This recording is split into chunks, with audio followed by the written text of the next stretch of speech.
Rebecca Vandevoort. I'm the Associate Director of the Global Campus and Director of eLearning Services. And our eLearning Services is the pillar of the Global Campus that supports faculty using technology, whether for entirely online courses, for blended courses, for just little snippets that you think you might want to do in your classroom. And we are interested in the flipped classroom concept a lot for that reason. But that doesn't mean you have to use technology to flip your classroom. But if you want to use technology to flip your classroom, we're here to help. So I want to introduce our panelists. On the far left is Tom Dickinson from physics. Next to him are Abby Demirlier and Anna Whitehall. I always say them in the other order. And they're together here for HD 205. We have Dick Zollers from engineering. Jennifer Robinson from the College of Pharmacy, Sam Swindell from the Psychology Department, Joy Egbert from the College of Education, and flipped classrooms is at least one of Joy's primary areas of research. So she'll start off our presentation today talking about the research. Jenny LeBeau, who's also from the College of Education, and John McNamara from Animal Sciences. But to really get us started today, we're fortunate to have the Vice Provost, Erica Austin, to talk a little bit about the idea of flipped classrooms.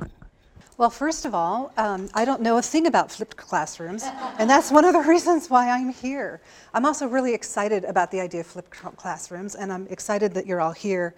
And I want to express appreciation to all of you on behalf of the Provost's office that you are here. You are the innovators. You are going to be the mentors to people like me who are kind of afraid of taking this step, who think it's going to be hard, who think it's going to take a lot of time. But I looked at some of the background on our panelists, and if you look at what they have found, and as they're going to talk about today, what they have found is that it's not necessarily that hard, and that it's really well worth doing, and that it can make a tremendous difference. John has said that it's actually made teaching easier for him, and Dick has said that it's actually improved student achievement in his class. And so this is really exciting news, and it's incredibly important. You may have heard, or if you haven't, I'm happy to tell you, that the Provost's office is coordinating a university-wide effort on student retention and success. We know that 1 of every 5 freshmen who comes to Washington State University leaves after the freshman year. That is completely unacceptable. We have to do better than that. We're not achieving our mission if students come here and are not succeeding. And it's not just after the freshman year that they leave. But, of course, a lot of them stay, a lot of them succeed, but we want more of them to succeed. And we know that some of the reasons why students maybe don't succeed is because they feel a little bit lost, either in large classes or on a large campus. And flipping classes is one way we can kind of change that around. There's some evidence which we're going to hear about that it really does make a difference. We also know that students come here because they want to achieve, they want to be engaged, they want a challenge. And flipping classes is another way that we can give them that kind of really challenging but rewarding kind of experience here at Washington State University. So I'm not going to take much time because you want to hear from people who really know something, but I want you to know that on behalf of the Provost's office, we are really, really grateful that we have such innovators here to lead the rest of us along in what we really need to do and what I think will be very rewarding for us to do in pursuing things like flipped classes. So thanks very much for inviting me to say a couple of words, and I'm going to turn it over to the panel.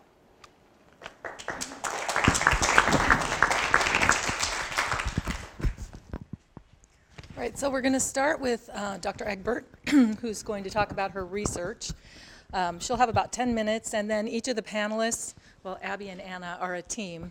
So each of the courses gets about 5 minutes. They'll talk about just real briefly what they've done. They've also provided, in the flipped classroom model, we tried to provide to everybody who'd registered some information up front so that you could prepare with questions. So about the first hour will be taken up with the presentations, and then we'll have an hour for just open questions and conversation. And besides the group that we have here, I just want to point out we have about 10 people at a distance that we're streaming live, and they'll also be bringing in their conversations and questions, and Theron DeRosier will be monitoring that. And I would like to take just a minute to introduce my team. Charmaine Wellington is at the sign-in table. Theron DeRosier on the computer there. Susan Fine is right back there, and Margie Fotopoulos back in the corner, and they are the e-learning consultants for the Global Campus who work with faculty who are using technology in their courses. And then Brian Mackey is our media guru who's made all this able to stream.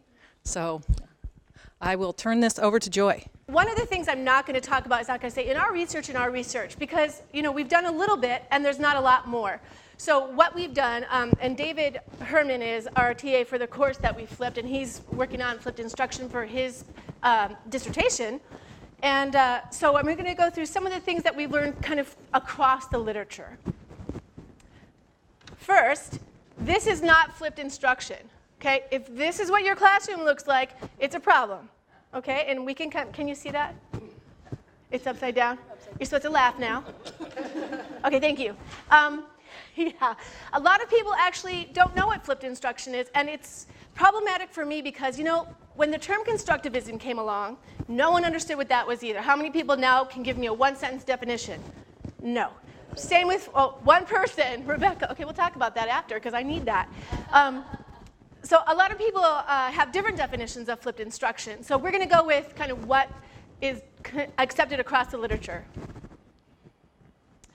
So the basic generic definition is instructional strategy in which direct instruction occurs outside of the classroom and interaction happens within. Okay, so that's easy enough. And so direct instruction is usually understood as lecture, but it doesn't necessarily have to be. Okay, sometimes it's here's the worksheet, fill it out, those kind of things. This is the best video. It's 4 minutes, but it's worth it. It's the best video I found to describe flipped instruction. Oh, after this. Okay, sorry. Actually, I stole this from the internet, but I can't remember from who. Sorry. It's there. You can go find the attribution if you need to. So this is what actually flipped. It could have been Bergman and Sams. I'm not sure. So it actually means something. It's not just flip like funk.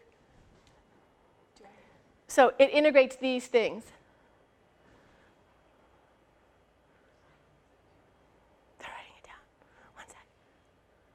Okay, you can get this on, it's just search for my Prezi and you can get it. Okay, so now it should be the video. No. Sorry. Okay, so for me, flipped instruction is not new. In fact, Tom Dickinson invented it in the 1960s, I'm pretty sure. But aside from that, what we do in our classes all along is students do things outside of class. They look at videos or they read or whatever they do. When they come to class, we help them understand how to apply those concepts, how to make language objectives, how to connect learning to students' lives. So my preferred way to talk about flipped instruction is that it's resource-rich, student-centered learning supported by technology, because it makes more sense. And we've done this forever, starting with the pencil, chalkboard, whatever it is, right? So it's not really something new. Okay. A lot of people don't really understand what student-centered means either. We have all these terms we throw around about flipped instruction or about instruction in general, but we're not always talking about the same thing. So here's one understanding about what student-centered means. Who chooses?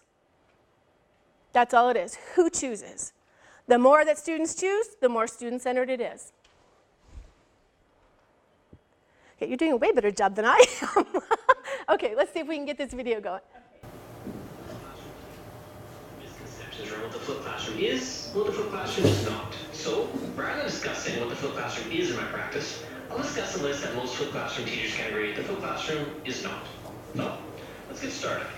The flipped classroom is not the Khan Academy. While the Khan Academy is an excellent resource for use in and out of the classroom, the flipped classroom is special because classroom teachers create the videos to suit their students' needs. We want students to be active in their learning, not droids sitting in front of screens getting a lecture with someone halfway across the globe. The videos are an extension of the teacher and help create a strong relationship between student and teacher. The flipped classroom is not a replacement of teachers. This couldn't be further from the truth. In the flipped classroom, the role of the teacher is more important than ever. There's no sitting at the back of the class reading the newspaper and having coffee, as much as I'd like to sometimes. In the flipped classroom, the teacher is active all day. Teachers get a chance to work with every student, every class. Flipped classroom is not all about the videos. Yeah, videos are the backbone of the flipped classroom. And I am hoping one of these days to produce a video that goes viral and perhaps appear on Ellen. However, it is the flexibility the videos provide that is a true benefit. Teachers now have additional classroom time where they can develop rich learning activities to extend their students' experience. The flipped classroom is not the silver bullet. The flipped classroom does not solve all that is broken in education. If it did, I'd probably be filthy rich. It's just one tool to increase student learning. Inflexibility, lack of classroom time, and student-centered classrooms problems that I feel the flipped classroom helps solve. The flipped classroom is not a one-size-fits-all teaching approach. Each flipped classroom teacher develops an approach that works for them and their students. As an example, some teachers have students watch the videos in class. Some students watch them at home, in a car, on a bus, on a plane, turning to a Dr. Seuss book. And some even get the students to create the videos themselves. The limits of the flipped classroom are only as limited as the teacher's imagination. The flipped classroom is not top-down. The flipped classroom is 100% driven by teachers. For the model to be authentic, it needs to be initiated and created by the teacher for the teacher. How often have we attended a staff meeting and been presented with the newest flavor of the week to never give it another thought? The flipped classroom is a flavor teachers want to do because they believe in it. And it's delicious. The flipped classroom is not a teacher holiday. The flipped classroom is anything but a holiday. The amount of time that goes into creating quality videos and activities is second to none. In the classroom, teachers are no longer spending time lecturing. Instead, they're constantly interacting with their students, inspiring, observing, and as we all know, sometimes depriving. The flipped classroom is not easy. Students have been in the traditional model of school for their entire educational career. They like playing school. Some of them are very good at it. Now that we want them to play learning, it can be a tough pill for them to swallow. And lastly, the flipped classroom is not all about students watching videos from home. It's about students using videos when and where appropriate for their learning journey. Anyway, students find that they use their classroom time so effectively they rarely have homework. And believe me, they love this. Now they have time for things that truly matter to them, like Twitter and Facebook. These are just a couple of things I think the flipped classroom is, and the flipped classroom is not. Okay, so as you can see, there's a lot of variety in what people understand as a flip. So if we use that term, then it kind of puts us in a box that we don't want to be in when it comes to instruction.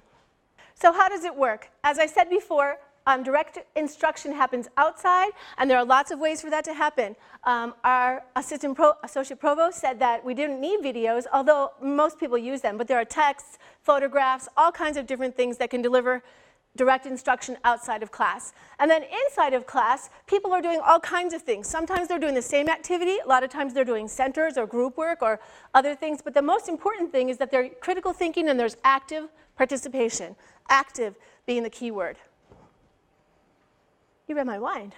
Okay, so the research so far, which is mostly anecdotal, teachers saying, well, I really love this because, shows that sometimes flipped instruction provides better, more effective learning, that students can get improved grades, that it can or may increase student engagement. Because students are engaged, there are far fewer disruptions, test scores may go up, and student needs could be aligned better with the school resources. Okay. A lot of issues because it's new in the way that we call it flipped instruction. For example, someone asked, what's the difference between flipped instruction and a regular grad class? Well, so you give your students this big book and say, go read chapter 25 and summarize it and bring the summary to class. Oh, sorry. For a lot of our students, that just doesn't work. They're international students. They don't have a lot of background. They don't understand the vocabulary always. So we need to give them some resource-rich, remember that's my definition, resource-rich direct instruction. So we need to provide them with other kinds of videos. We need to provide them with maybe pictures of something, synopses, different websites they can go to check the information, or conversations maybe on a blog where people have talked about chapter 25. That's a lot different than just sending them home with a text. So we're giving them different kinds of support. And then when they come to class, it's not just one student or the teacher standing in front saying, this is what I understood from this chapter. Right? And the other student's going, oh, when am I going to be able to check my email, right? No, that's okay. So again, another question, does every lesson have to be flipped? We did flip every lesson in our class, but it doesn't have to be that way because it's only one class out of 6 that the students take during that semester. So it's not kind of every day all the time for them. But you can choose whatever lessons are most useful or flipped instructions most useful for or most relevant for or that the students would get the most out of. So when people say, oh, I got to flip my classroom, I have 40 videos to make and whatever they do, it's not necessary. Flip a couple, see how it works. If it doesn't work for your students, then don't do it. Okay? How much time does it take? One person said success is in the preparation. It takes as much time as you want it to. Our first trial for our class, we made PowerPoints and then talked over them for our videos. Yeah, we're working on that now. And it did take us a lot of time because we had to decide what do we want the opening screen to look like, how are we going to put quizzes in them, where are we going to post them so students can access them. But once you get started and kind of say, oh, here's the idea, here's the kind of format that students really like, then it goes much more quickly. Of course, it would be great if the global campus could get funding for just a video production lab that we as teachers can go in and use to make our videos, much easier than using the equipment anyway in our college. What tools? Whatever is accessible and appropriate. So if you don't have the video camera, use whatever camera you have. If you don't know how to make videos, have your students, like we're going to do this semester, we're going to say, here's the old videos. We know you don't like these. Make new ones. And so they'll make them in the format that works for them, that appeals to them.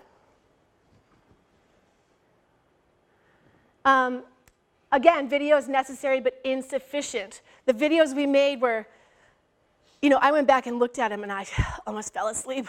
So there's some choices. For example, click this, let's look at just a little piece. So Khan Academy, you probably know, right? Move the 4 over the 6. The language of English language arts. Let's first talk about some aspects of it. So this is the format of our current videos, and it goes along with the text. Okay, yeah. Okay, this is what I've been told students really like. Here's an idea. Minecraft is the ultimate educational tool. Wake up, video coming. We made this other video about that one time where we talk about how it's basically going to save us all. But in case you need a refresher, Minecraft is a computer game that can best be described as first. Okay, so the idea here, this is source-fed. Okay, you can turn off. It's much more of the way that our younger students, undergraduate students, watch videos. And I'm thinking that that's the kind of videos that they're going to end up with at the end of the semester, but we'll see. So it really matters if you want the videos to be effective to think about what are your students' learning styles, what do they do outside of class every day with video. YouTube is generally not this, except for the videos about flipped instruction. Next. Okay, ultimately what we want to do, actually I'm trying to write a grant if anybody wants to do this with me, let's do it. We have a couple other people in the College of Ed to get our own video production room with green screen, and we can do lots of amazing things, especially with like health ed and science and that kind of stuff would be fabulous. So something to think about. One of the questions that I've gotten a lot on the website is, okay, we get how to make videos and all that kind of stuff. What are we supposed to do during class? Really? Okay, well, can you help students learn to apply, synthesize, summarize, critically think about the material in some way? Here's some websites to go to get those materials. And so that's the most important part, to plan the in-class time so that it's not wasted. And one thing to consider, and the research shows that students don't always like it, especially if you pop it on them like we did and don't say anything about it, and then expect them to know how to do it and to appreciate it more than other things that they do. So it has to be something that's eased in, that students understand why you're doing it, and that they have a voice in, as any other kind of instruction. And I was asked to provide one resource, and this is the Bergman and Sam's book. They're the kind of guys who said they invented it in the chemistry classroom. And so here's their book that has a general overview about 2 kinds of flipped instruction, mastery and, what's the other one? Traditional. Like it could be traditional, but okay. So that's the resource. It's not based on research, other than research on what good teaching is.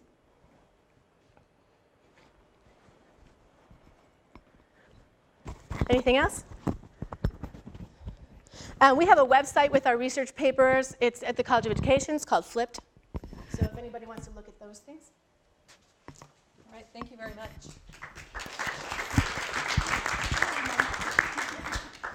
So with that foundation, I think what we will hear today is about a number of different models and ways that these theories have been applied. And so I'm just going to start here at this end of the table, and we'll move down. And you each have about 5 minutes, and I will wave in the back. I know how some faculty sometimes like to pontificate. Dr. McNamara. Thank you, Dr. Vandenvoort. So I'll probably not talk a lot about the specific details of the classes, but go back to 1992 when I joined the Washington Science Teachers Association. And the first dinner we had at Hanford, sat down next to a lady, started talking about what she was teaching at Renton High, and she was talking about all this great stuff that her students were doing and cloning bacteria and solving problems. And that night she earned the WSTA High School Teacher of the Year. Mary McClellan went on to lead the charge for the new standards, new textbook standards and those types of things. And working with those people showed me what teachers could be when they give a damn about each and every student, knowing full well that a lot of the students don't want to be there. Now, I've got the good luck of working in a very narrow area in animal sciences. Our students tend to want to be there. They're highly involved, and so, you know, that's a little easier to do. But we all have different stories about what wonderful education we got in high school and college, and some of it was really, really good. One quick anecdote was I took the statistics class, flunk out grad level statistics class at University of Illinois from the guy that wrote the book. He walked into a room of 150 white men, turned on the projector, and talked to his projector for the next 50 minutes. He never made eye contact, he never asked a question, he never answered a question. And I changed that day. I'm never going to do that. So the thing about making it easier, I kind of lied a little bit. What it actually does is free you from the idea that you have to be on, you have to provide perfect information, you have to, you know, be ready to lecture 3 days a week, 5 days a week, all the time.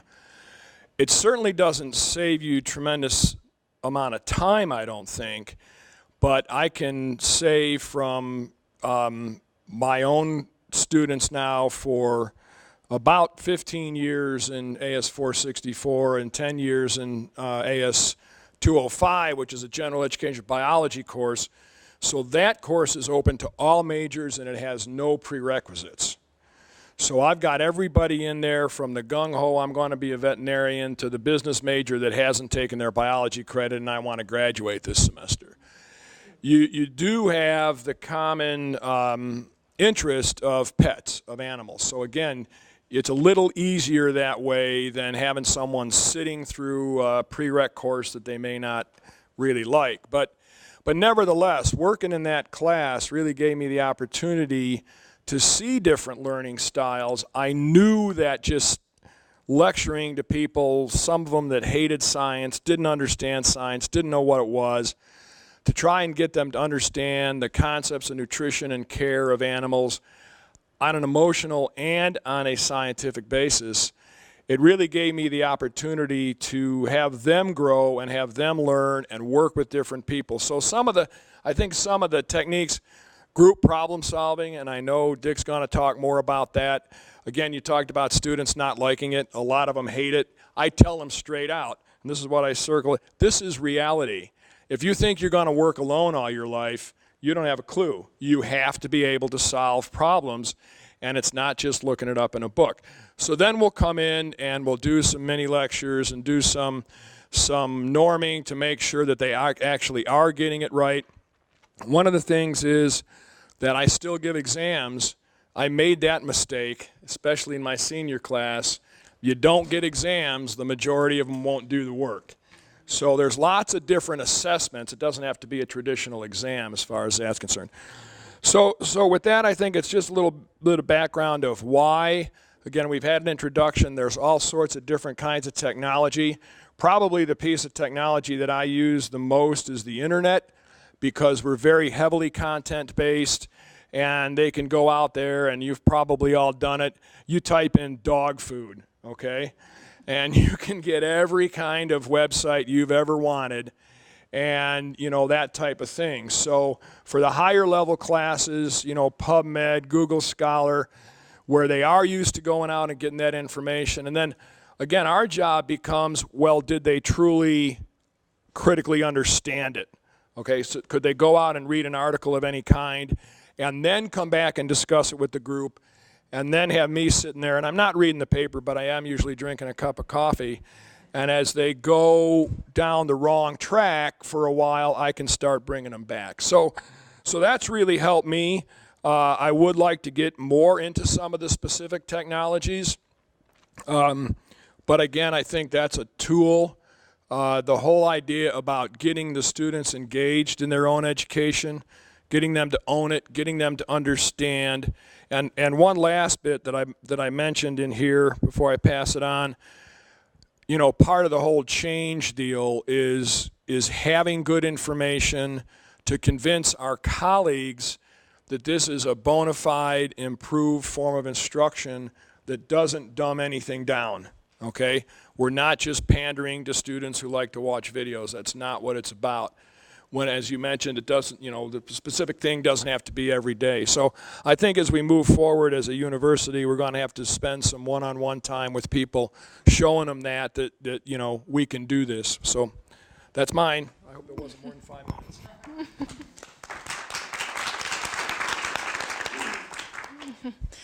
Okay, so the class that I teach is EdPsych 570, which is Introduction to Program Evaluation.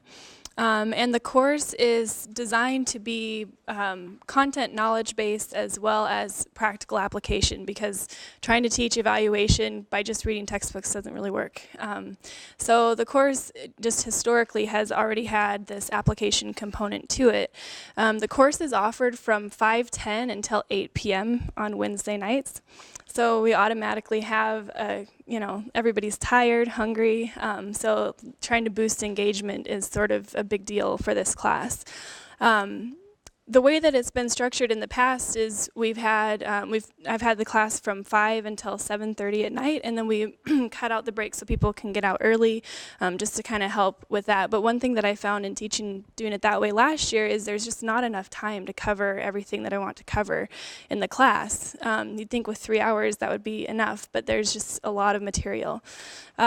So this year I decided to try what I call a modified flipped classroom. I was actually hesitant to even call it that because I really didn't do much other than I took my lecture slides and I put them on the Angel LMS site and told students that they were responsible for reading those lecture slides and gaining the material that way, in addition to the reading that they already have as well. So I was trying to move that piece of it out of the classroom so that then I would have a little bit more time within the classroom. And that part of it worked really well as far as offering more time. So now what we do, we meet from 5 until 7, so just 2 hours, which is a little bit more tolerable than the 3-hour time period. And instead of doing an hour of lecture at the beginning of the class, which I did last year, now this year I spend the first part doing a Q&A discussion. So in addition to the class, was on the AMS website, students are required to post a question from the reading and then also to respond to someone else's posting. And the idea behind that was to help increase the engagement out of the class, and what I was hoping would happen with that is to have an ongoing dialogue so that we'd have different levels of interaction with the material. So we'd have this Q&A where people, students would be able to converse back and forth about what they're learning, and then they would be able to come into the classroom and we would talk about it during the Q&A session. And sort of add to their understanding in that way. And then we have, for the last hour of the class, we do an application. So it's also a teamwork-based course. They work in teams and do a class project throughout the semester, which is how they learn evaluation. But so we have that last hour then for application. And so far it seems like it's worked pretty well. As far as assessments go, I did a quiz last week, and we didn't really have a very good response rate. People didn't quite pick up on some of the content that I was really hoping, which tells me that I'm just not, I need to work a little bit harder at trying to incorporate the content part of the course and find a way to still get those connections made that need to be in there. But a lot of it's just learning. You know, this is my first semester of trying it. So one thing I'm going to do for next semester is try to, or I guess it's next year, is try to actually record some videos, which now I think I'm going to have to make them a little spicier than I was planning. Use our new video lab. Oh, good. Okay, yeah, let's work on it. Anyway, so trying to put some verbiage with the slides, because just reading through slides, you get a little bit, but it's not really, that's not overly helpful. So adding that component and then trying to find a way to incorporate some other assessments or something to kind of make sure that we're getting the knowledge throughout the semester. But I think overall it's working well, and I've had pretty positive feedback from students. And I think that's about it for now. I'm happy to answer questions afterwards.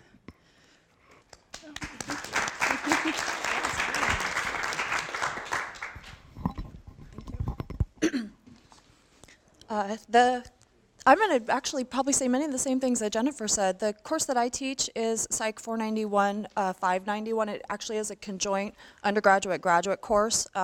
I'm flipping for the first time this semester, so it's actually only the undergraduate component that I'm attempting the flip in. This course typically enrolls juniors and seniors. It is a content-specific course, and typically the content is fairly challenging for students.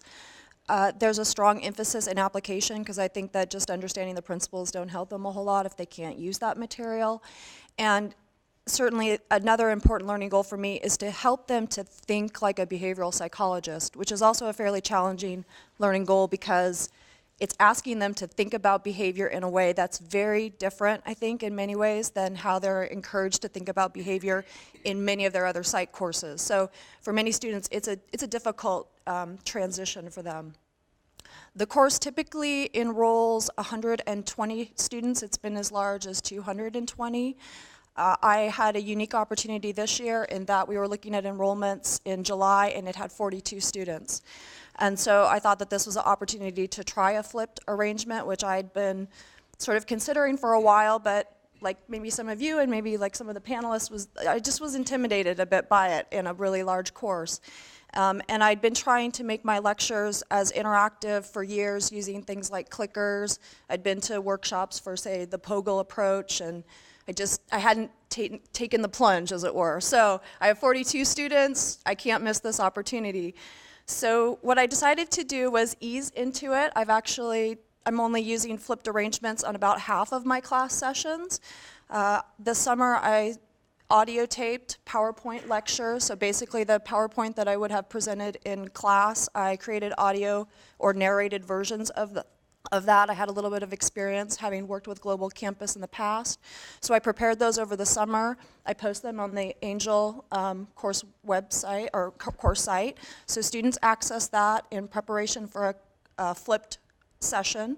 So they have to listen to the audio lecture, they have to do some reading, then they have to come to class with what I call a feedback form, in which I instruct them to give me 3 insightful questions. I want 2 about the reading that was assigned to you for this particular class, whether it's the reading or the audio lecture, and in addition to that, the 3rd question can be something that we're just talking about in class that's relevant to the course. They have to turn those in at the beginning of that class. At that point, I break them into groups. I give them a structured learning exercise that in some ways follows a little bit of the POGIL format, if you're familiar with POGIL, which means that it starts with sort of, you ease them in. You sort of let's start with some easy definition questions, and then we get, and as they move through the exercise, you're trying to move them sort of through Bloom's taxonomy in a way. While they're working in groups on the structured exercise, I'm reviewing the feedback forms, looking for common themes that are showing up, what was unclear about the material, what might I need to additionally clarify in class. And that is working fairly well. themes typically pop out across those feedback cards. They'll work for about 25 to 30 minutes. I'll be working the room after I've reviewed the cards, see how the groups are doing. Sometimes I'll instruct them to stop at a certain point. We're going to regroup. We're going to come back as a class, discuss, okay, what are your answers? Sometimes I have them working on all of the same things. Sometimes they're doing different things. So maybe groups 1, 2, and 3, you're going to work on this set of questions, and then you're going to come up, send a member of your group to the board, and I want you to put down your answers, and then we're going to talk about who seems to have the right answer and why. And then at the end of the flipped class, they turn in what I call the master form. So the group has to submit one of the structured exercise handouts with the answers that they've worked on, which they get points for. They also get points for the feedback forms. I don't really grade those in terms of accuracy, but it's more just a way to motivate participation and make sure that they're engaged in the activity. I have to say, I've been incredibly encouraged. My students have been fantastic. I feel like I told them on day one, we're going to try this. It's my first time.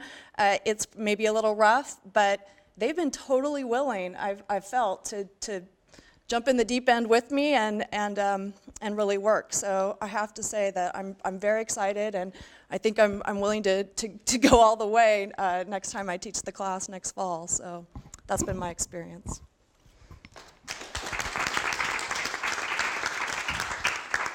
I'm Jennifer Robinson. I'm from the College of Pharmacy, and I promise I don't always sound like this. So I'm going to limit my comments, one, so I don't completely lose my voice, and so I don't grate on anybody's nerves completely.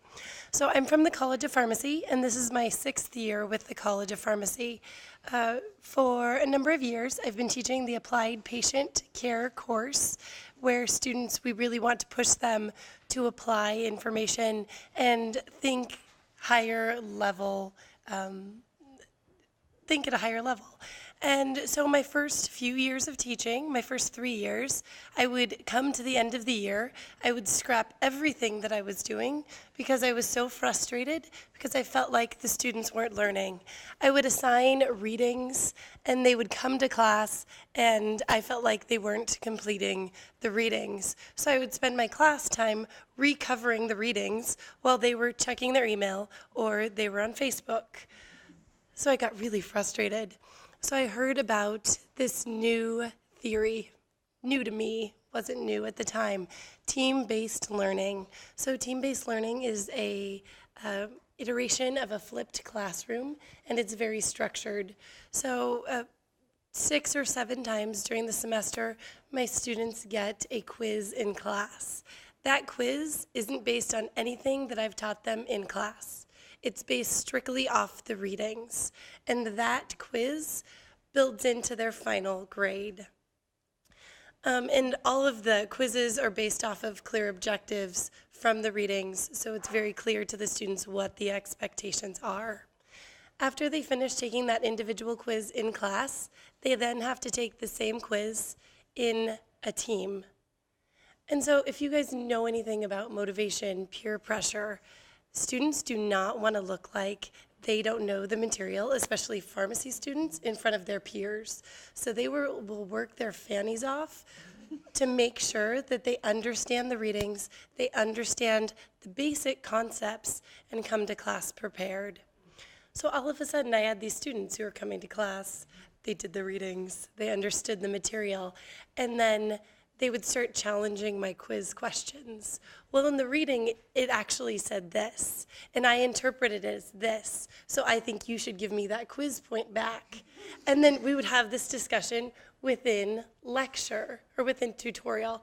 And so I had a group of 100 students, and they were in teams of 5 to 7.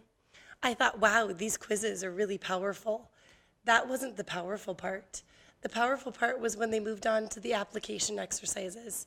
When I took these students and I moved them up Blooms, where I put them in groups and we started talking about these concepts to a higher level.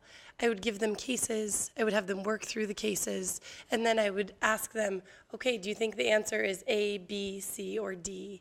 And they would read through all of the answers. Sometimes 2 or 3 of the answers could be right. depending on how they defended it. And so in class, I would have each of the team hold up a card to say what they were voting for, A, B, C, or D.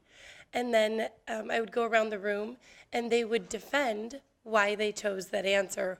Why is that current therapy the best for a patient, and why didn't you choose the other ones? So the students were applying the information that I later would expect them to do on an exam. The interesting thing that I found, the students who got most frustrated were my high-performing students. The students who got least frustrated, who benefited the most, were those lower-performing students. All of a sudden, they were understanding the concepts to a higher level. Those students who were just on the verge of not quite getting a concept were pulled up by their teammates. And you would think, okay, were their teammates frustrated by this, that they had to help support this other person's learning? And really, they weren't. They were in the same teams all semester, and they worked as a community. Did it always work perfectly? No. Did it take a lot of time to prepare? Yes, the first year it took quite a bit of time. When I rolled it into my second year, during the first year I made some tweaks after every quiz and after all the application exercises. So when I rolled it out the second year, it was quite a bit easier. Something that I think really helped my students grasp these concepts and embrace the team-based learning approach was I spent 30 minutes during the first tutorial to explain to them why I was doing it, how I was doing it, what my role was, and what their role was, so they had a clear understanding. I went from checking to make sure that every student had their homework done at the beginning of class to expecting that they got it done, and if they didn't, that was their own deal. And also, I used to take attendance, and I would always have students who were gone. Using team-based learning, I have very few attendance problems. Students are showing up, they're engaging because they don't want to let their peers down. And quiz-wise, I have a fairly high-performing group. I saw no changes within quizzes. They didn't decline grade-wise. Something that I did see on my evals at the end of the semester, my performance evaluations actually went up, which surprised me. I expected them to nosedive the first year, but the students really appreciated it. One other point, I have a course that's 1 credit for pharmacy students who are taking a full load of 18 credits.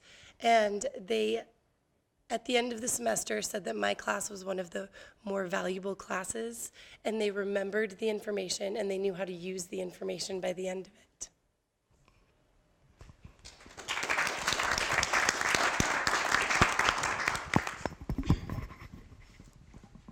I guess I have a slightly different take on a lot of this. The course that I teach is a first semester sophomore level class in chemical engineering. For the past few years, the enrollments have been going up significantly. I have 114 students in the class this year.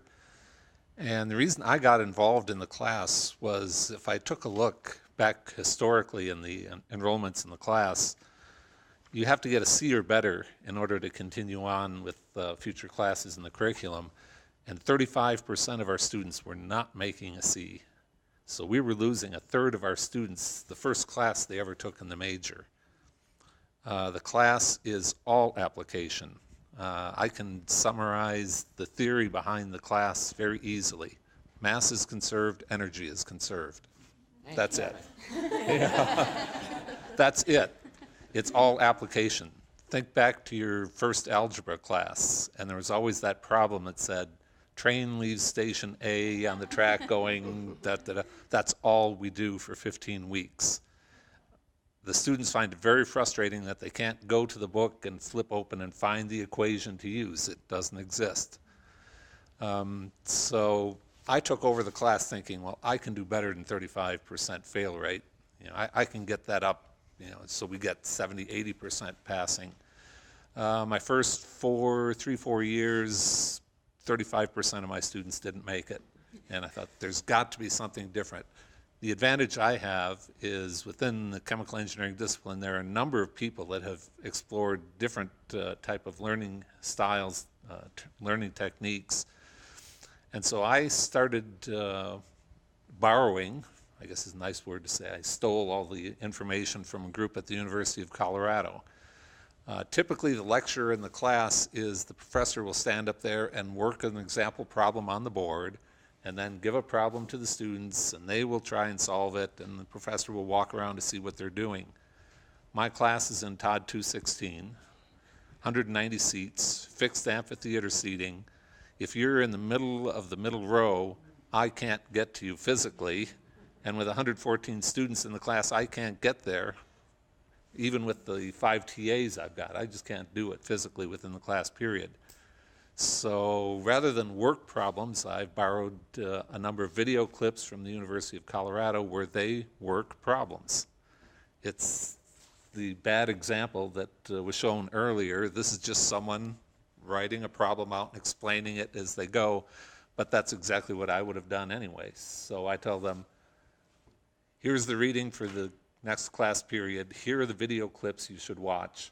When they actually come into the classroom, I basically do nothing but clicker quizzes. And it's over the material from the book, over the material that they should have seen in the example problems.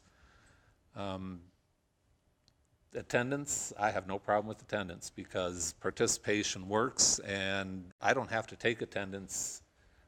My usual explanation to the students is if your clicker is not in the classroom and working, then you're not here. And they find that very quickly.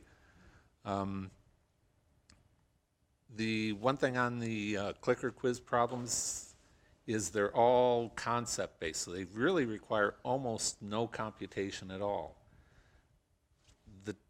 I guess the key factor in working the clicker quizzes, especially if you're trying to test concepts, is obviously the right answer has to be in there, but you have to have good distractors. I just had an example 2 weeks ago now.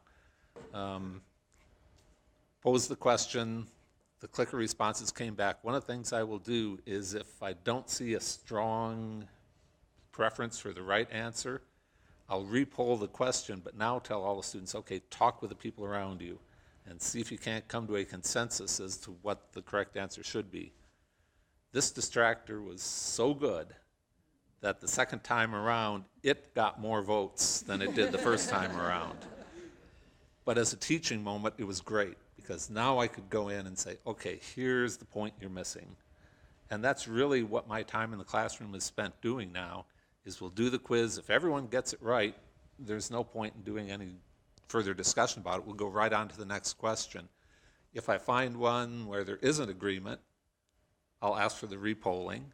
If everyone comes up with it the second time around, then I'm assuming that all of their peers are helping the ones who were picking the distractors, and getting them online. If everyone is missing it, then it's time for me to step in and intervene. So that's basically what my class has become over the last 2 to 3 years. The one thing that I think maybe some of my colleagues find a little bit intimidating to do that, when I walk into the classroom, I have no idea where the lecture is going to go for the day. Questions that I think are going to be a real challenge for them, they find right away. Things that I think are going to be simple, just absolutely stump them. And so I have no idea what I will actually be doing in the classroom on that given day. As far as student acceptance, last year was the first year I really fully flipped the class. And I got probably the lowest teaching evaluations I've ever had. And the comments were, Dr. Zollers didn't teach us anything. And so when I started the class this year, I said, the purpose of this class is not for me to teach you something. The purpose of this class is for you to learn how to do something. And it's your responsibility to do it. Hopefully that will make a difference. But the one thing I was able to tell them this year, that 35% loss ratio that we have had over decades, and it's not just unique to WSU. I talk with my colleagues, it's the same in this class everywhere. Last year when I fully flipped the classroom, that was only a 20% failure rate. And so I told them, would you rather have a 1 in 3 chance of not making this class or only a 1 in 5 chance? And they all agreed the 1 in 5 sounded a whole lot better to them. The other thing that and have done last year and I'm following up again this year, I'm working with a colleague in actually computer science, Chris Hunthausen. And we're actually starting an investigation really this year where students submit homework assignments online. We can then send it to other students in the class anonymously, and the other students in the class critique the solution that they see. They have to make a comment before they can see what the other people critiquing the solution have said. Then as a group, they come to a consensus that's sent back to the original author, who is then allowed to modify their solution. And so it's a way of getting group involvement without actually getting groups together. No one actually knows who the other people in their group are, but it seems to be working very well.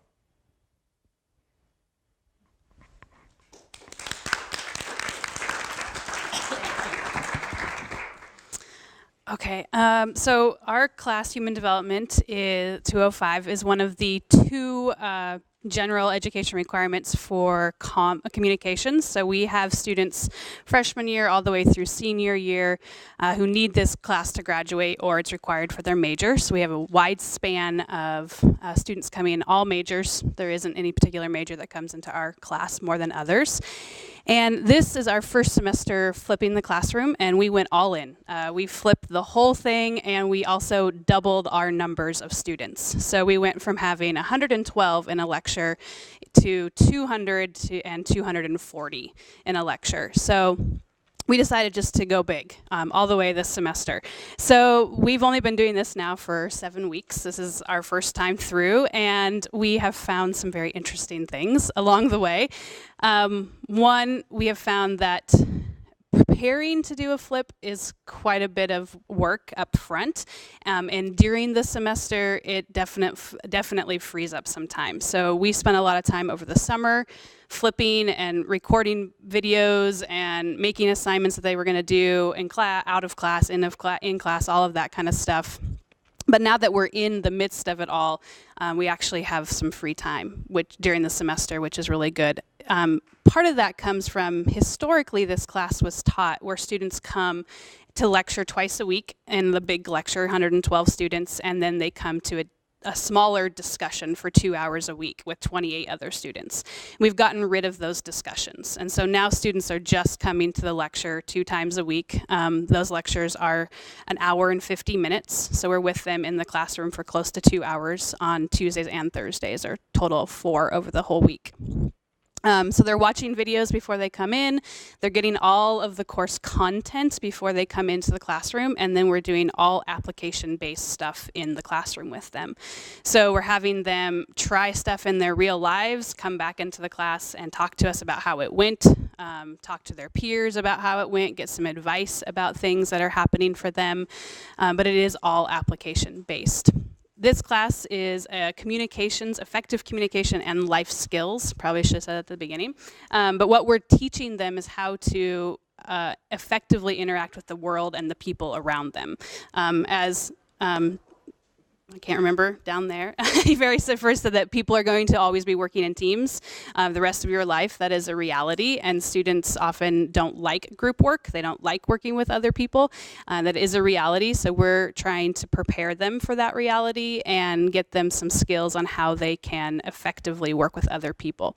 And we believe that starts with yourself. So everything that we do is about self-awareness and self-management in a group setting. So learning how I operate in some way and how that affects the people around me allows me to then make adjustments or do things differently if I need to in order to operate with the people around me. So we have found so far it seems to be doing pretty well with our students. They've been watching the videos. We've posted them all on YouTube. That's how we're getting them to watch them, mostly because we have a little bit more freedom with YouTube. And when we go and watch look at the videos and see how many people have viewed them the day of lecture. There's 300, 400 views. So we know that people are watching them on YouTube. They're coming in when they watch a video, then they also have what we call face-to-face homework that they need to complete and bring with them to class, is usually based on the video. So when they come to class, they bring that homework with them. We talk about it. We have them share with us what they're experiencing, what they're learning. They seem to be doing that piece of it outside of class. So that part seems to be working. Attendance-wise, because I know that's a big issue or a big question about this, we've had mixed results on the attendance. In our morning section, it seems to have declined, but in our afternoon section, it seems to have increased. So we're not really sure what that really means, but that is a kind of something that we're noticing in the class. So I'm going to let Abby add anything if I miss something. I think you covered most of it. The main thing that we've been able to do in our flipped version this semester is add a lot of different learning modalities. So we're doing the voiced over PowerPoint videos, we're doing Tegrity videos, we're using Powtoons, we've used Socrative and done some text-based interaction with students real time in the classroom. And I think that's been kind of our signature part of the flip, is that we're not only doing the video content outside of class, the application in class is still meeting them where they're at, because they want to be on their tablets or laptops. They still want to have access to their cell phones, and we're using those as teaching tools rather than distractors that we have to overcome in the limited time we have now with them in the face-to-face. So that's been really helpful.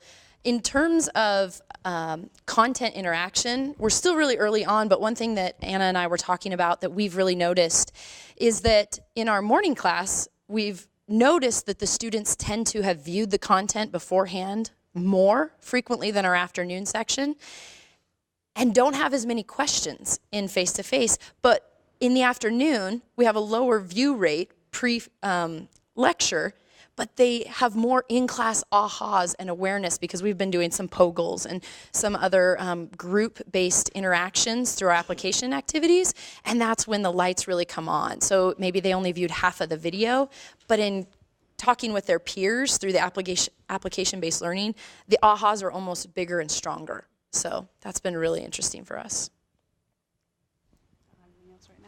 All right.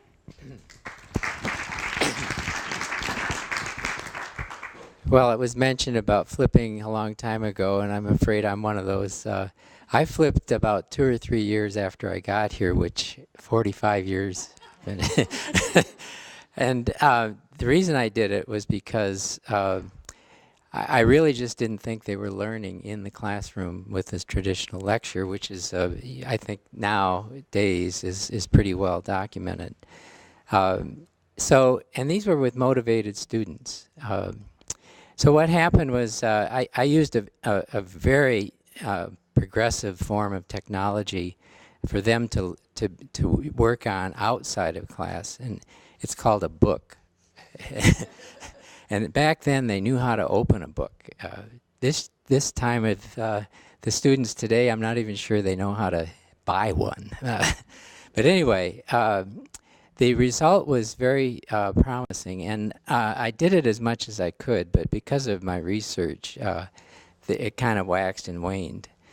So my last laser died about a year ago, so I said I got to find something else to do. So I started using the web, and what it bought me was some critical time in the class, face-to-face, which I couldn't believe how effective it was, and really how much fun it was. It really was a lot of fun.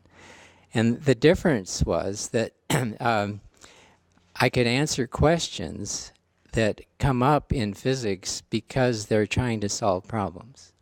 It's the problem solving that we emphasize. There's very little memorization. We heard about mass conservation and things like that, and energy conservation. It doesn't take long to get that, but to use it, it really takes time. So that's the major difference. And one thing I think we have to emphasize is that if you're going to start doing this, you have to ask, why am I doing this? You really have to know why you want to do this. We have so much publicity with the MOOCs, and I have been following this very carefully, and actually, if you're interested, I send out basically like a blog, the articles that are coming out. Just email me. It's JTD at WSU. Be happy to put you on. And the thing that I think we have to be aware of is that there's good and bad in all of this. There's some things that don't work, and one thing that I think we'll probably get during the question period is how effective are these online lectures in terms of, do students watch them? Do they really view them carefully? And it's mixed. And what it boils down to is what I've heard here, is we have basically a sort of a bimodal distribution of motives, ability, background, and so on. And in physics, that's the case. We have this group at the top that's just fantastic. They'll go on to graduate school. They will make us famous, a lot more than our football coaches. And then we have this distribution towards the lower end, and all the way down to people who really shouldn't be physics majors. And a lot of them learn that as the time goes on. The one thing that I have had to concentrate on is the face-to-face period. Those periods, you don't just walk in. It is true, you have no idea what's going to happen. But you have to have a little bit of structure. And the first thing, of course, is answering questions. You have to have some way of probing their understanding, so that there has to be a way to interact in such a way that you probe this. I do know groupies. Physicists don't like groupies. They work on their own. Now, occasionally they have to build a bomb or something like that, and they form a groupie. But a lot of our work really is independent work. And so, we just don't do it. And I'll tell you, frankly, the times I have tried it, it eats up too much time. It takes too much time. So that's why I don't do it. And the other thing that I do that's probably a little different is I do demonstrations. And they love that. And what I found is that in the earlier times when I used to do demonstrations, they loved them, but they didn't understand them. They didn't really understand what was going on in terms of the physics.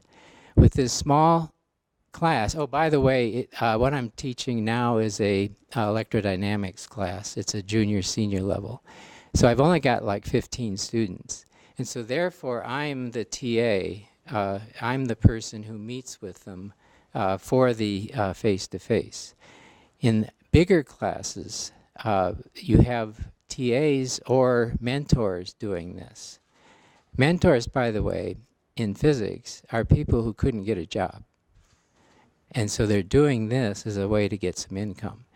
Nevertheless, you're getting some pretty good people to do that. Are we doing it? No. WSU in physics is not doing that. But if you go to the majority of places that are using, for example, MOOCs as the lecture part, and then face-to-face for the other part, they're using these mentors or TAs. The other thing that I find important is that they always have trouble getting certain problems started. And so I'll help them with that. I'll never do the whole problem, but I will get them started on that. And so that's a big thing. I give a quiz once a week, and I always give them the solutions immediately. And that is very effective because they have struggled with the problem. Some of them have gotten it, but a lot of them have not. And that is an aha moment when you show them how to do it. So the other thing that is a little different is I give them 1 day off. So I only have 2 sessions per week for the face-to-face. The reason is because the online lectures, which are just voiceover PowerPoints, are extremely intense. They have to go over those things 3 or 4 times in order to really get it. And they love the fact that they can restart it, go over it, and that's a big thing. That's a very big thing. And they can email me questions. I tell them that, if it's after midnight, forget it. But they do email me questions, and if I can, I will answer them pretty much at the moment. So those are some things. I haven't told you everything, but in terms of the response, the grades didn't change at all. They didn't go up, they didn't go down. In terms of what I think they've actually learned, I think they've learned more, but it's all anecdotal.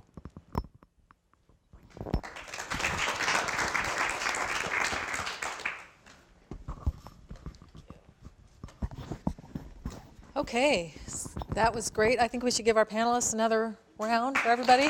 Thank you very much. And I think you can definitely see we have a wide variety of courses. We've got introductory HD 205 with all kinds of students. We've got more specialized fields. We've got graduate level, but techniques that are working throughout them. So now it's time for question and answer.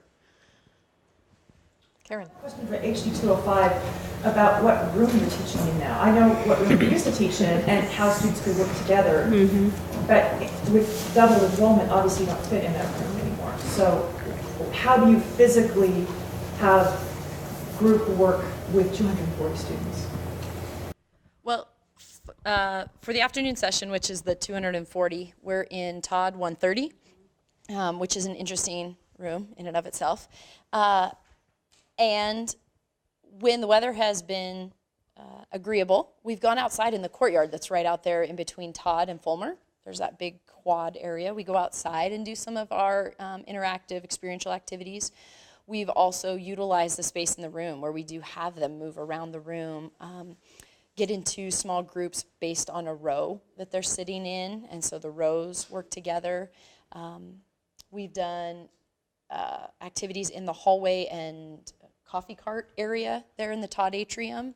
So we kind of bend and flex depending on the weather and depending on the attendance on a particular day. We have had days that was lower attendance, so moving was definitely easier. And some of the things that we ask them to do and to interact with one another don't require physical movement. Some of it is just discussion based if it's POGL, so only one person would get up and go to the board and write an answer. Some of them have been through the Socrative app, so it's texting and they send it to us and they see it happening real time on the projector, so they don't have to physically move to interact.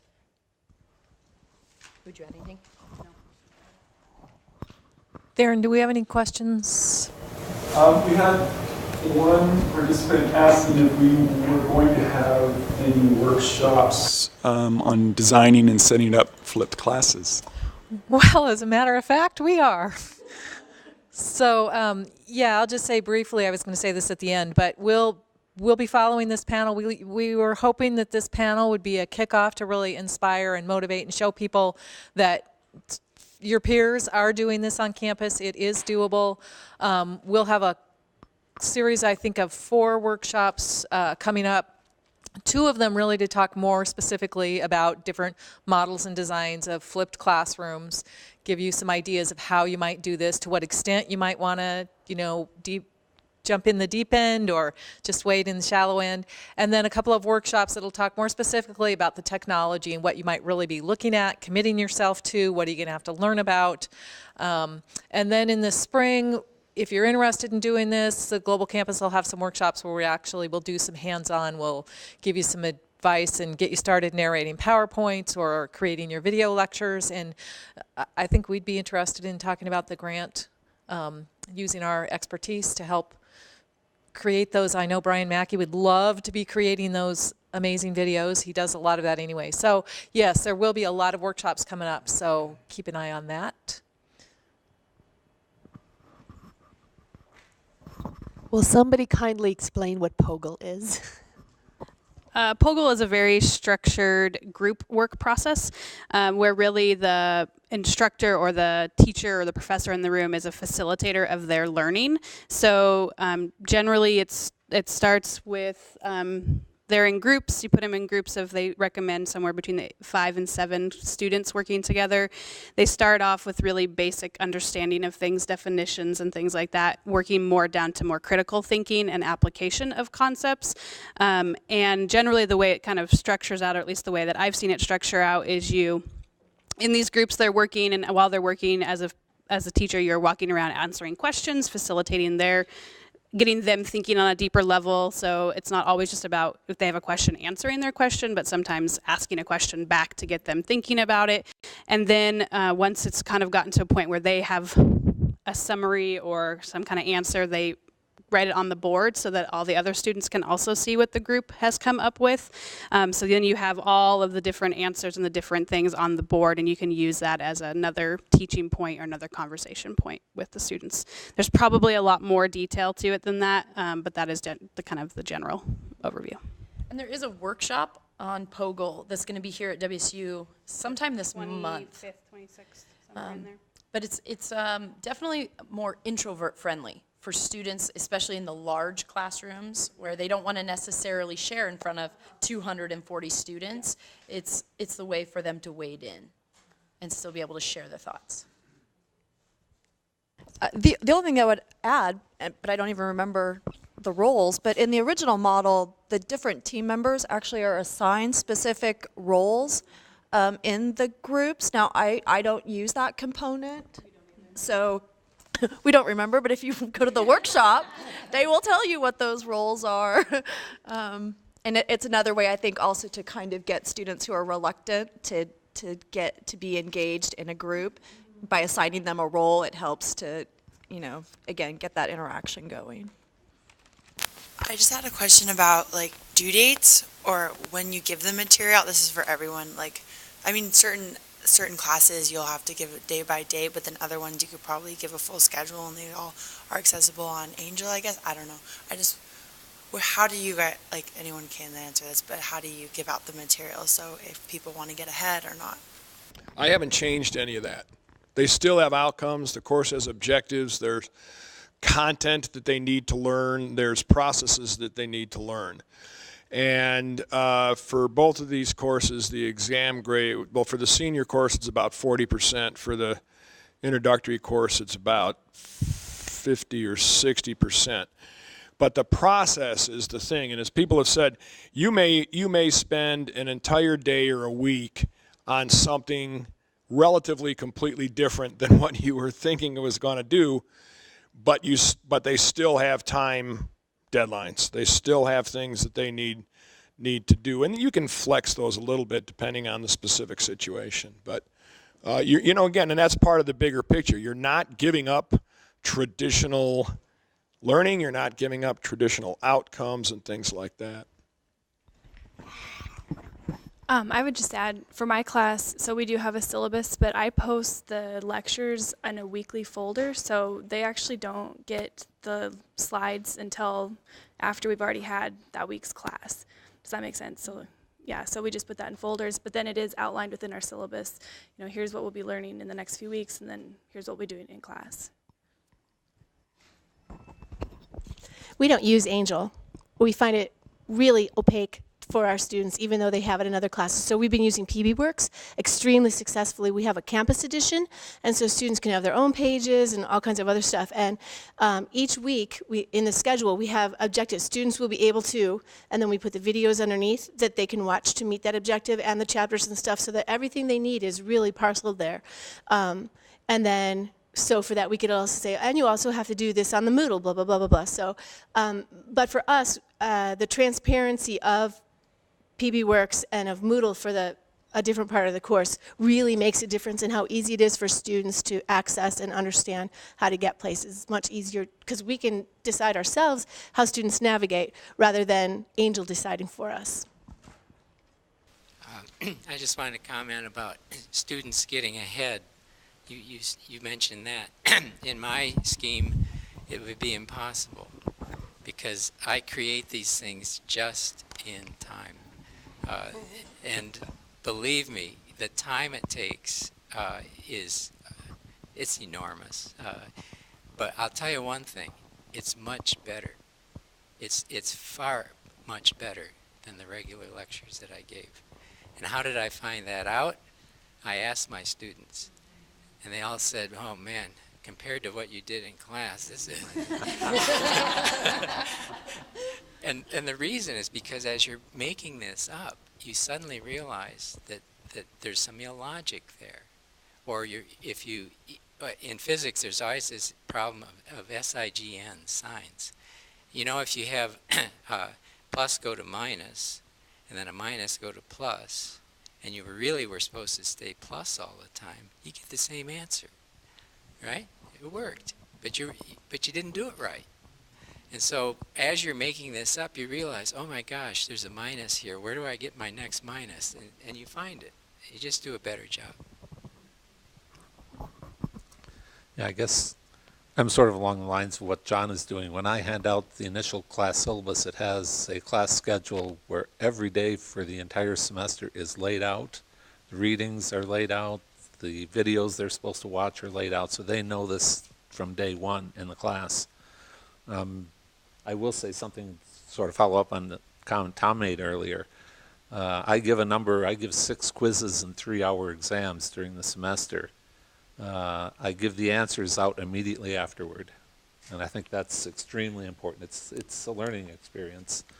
The other thing I do is, I said this is the 8th year I think I've been teaching this class now. All of my prior quizzes and all of my prior exams are posted on the course website along with all the solutions. And I tell them, if you want to see what's going to be on the test, look at those, because I also tell them, since I wrote up all those tests, I know I'll never put that same problem back on another one. But they are examples.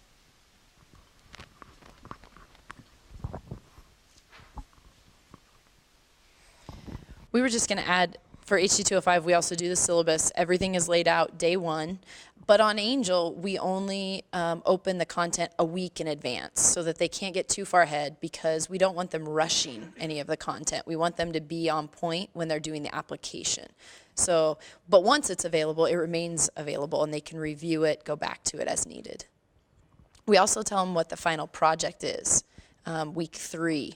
So they have almost all semester to be synthesizing, preparing, and thinking about how they want to approach that.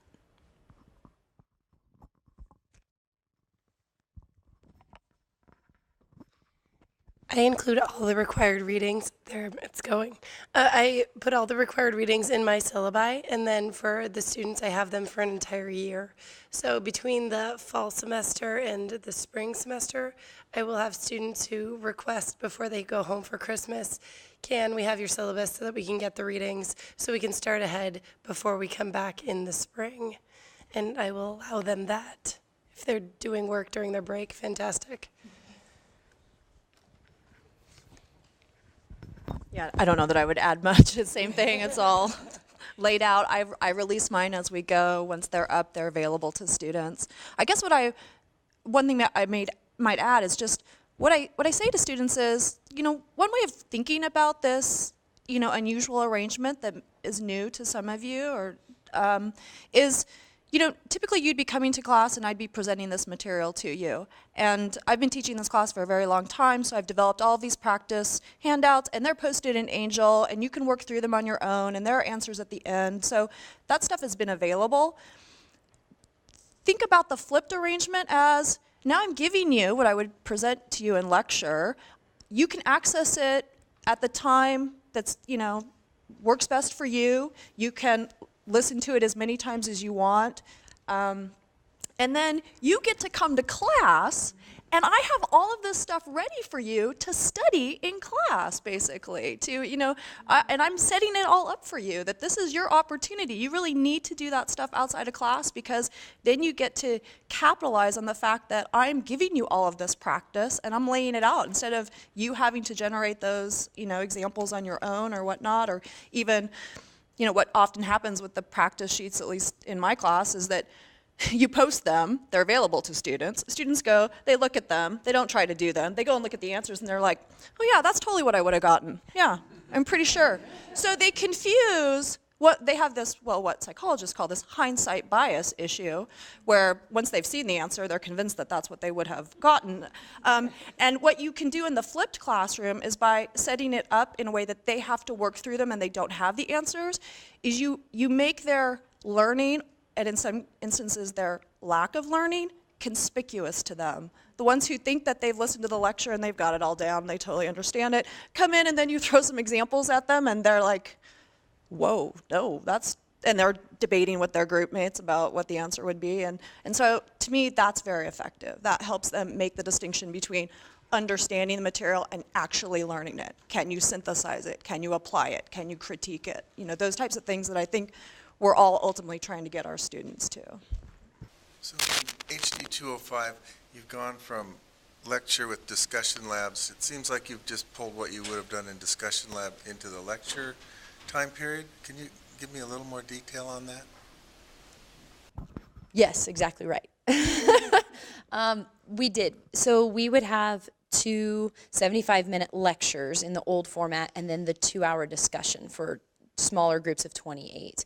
And we would deliver all the content during lecture and then do application-based group learning in the discussion. And so what we've been able to do is move the content into a self-access learning space. So they can, as was mentioned, go to Angel at a time that suits them as many times as they need to really get the content.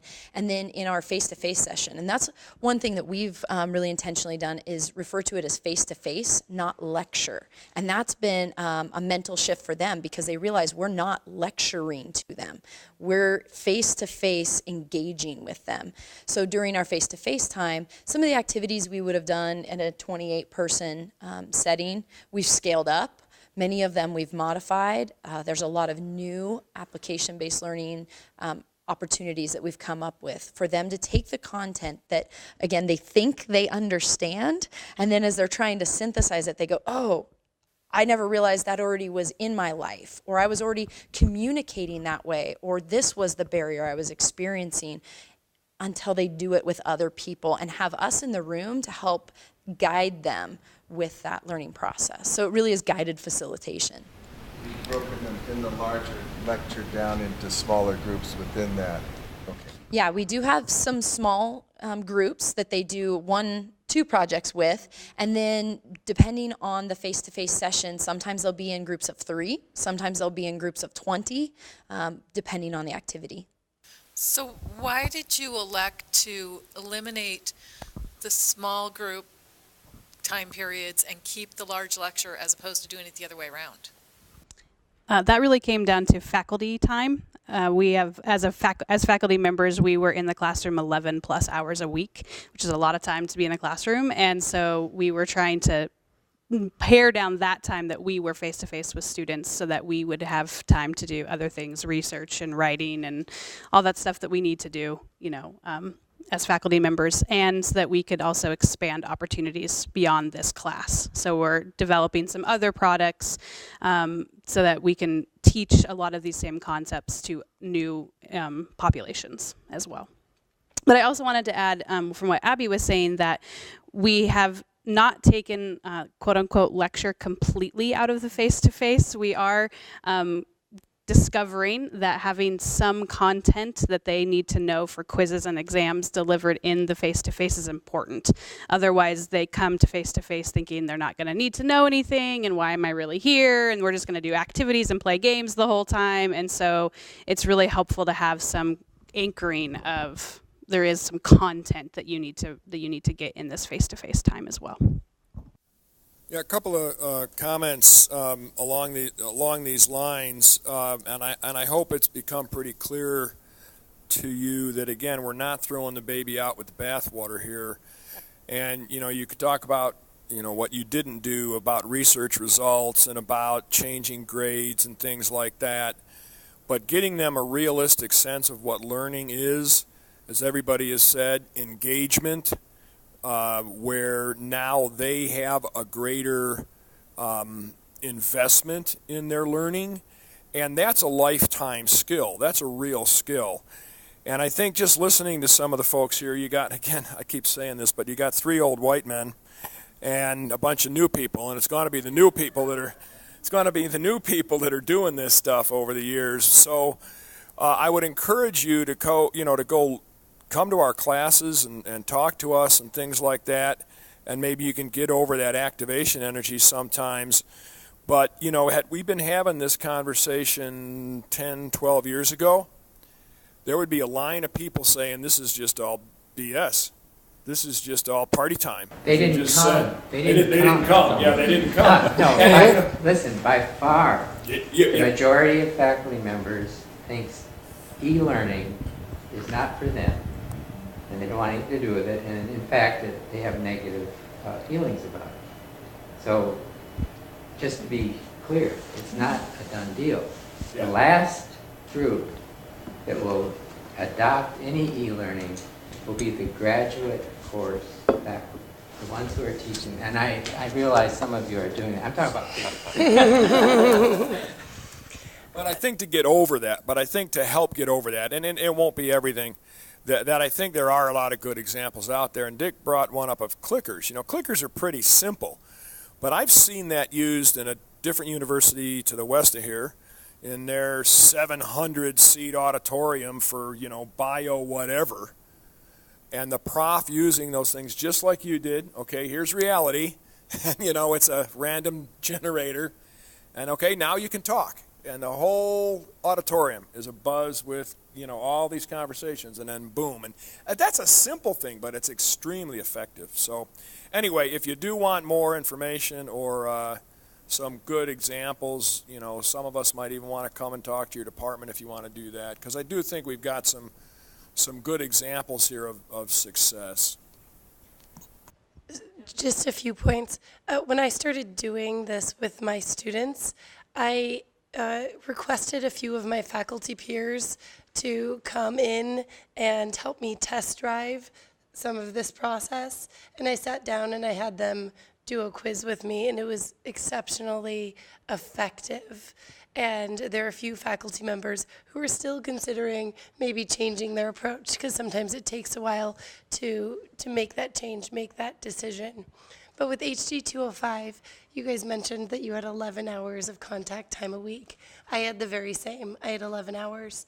And I went from 3 or 5 lab sections, and I was able to decrease that down to 3. And then I was still looking at increasing my numbers. So 20-person in discussion groups to 30 to 40, because the larger groups were actually working better. I've seen the resistance of a lot of the faculty to doing anything new like this. The one thing that I think I would try and sell them on is, I think you've heard from most people here, we're not covering any less of the curriculum than we did. I mean, we're covering everything we used to do. I found that it's rejuvenated my teaching. As much as students don't like hearing the same lecture over and over again, as a faculty member, I was getting bored doing the same thing over and over again. This is fun. I really enjoy doing it. So if you're thinking, well, there's some resistance, you just have to convince them that it makes teaching a lot more fun.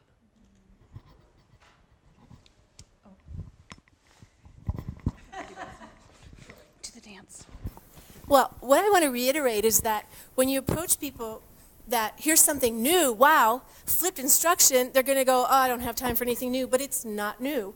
Here's concepts of good pedagogy. Are you applying these in your classroom? How? If not, and you need some information about how to apply these, let me know. I have some good ways in my class. It's always a better way to get buy-in from faculty than saying, here's a new thing, you need to do it because we're doing it and the university is supporting it, blah, blah, blah, blah, blah. So really, I don't want to hear flipped instruction again. I want to hear, student-centered, resource-rich, or something like that. Let's come up with a new acronym that stands for the old thing, because that's what it is. That there might be resistance out there. Time Magazine, the October 7th issue, was about the class of 2025, and there was an article in there about online learning.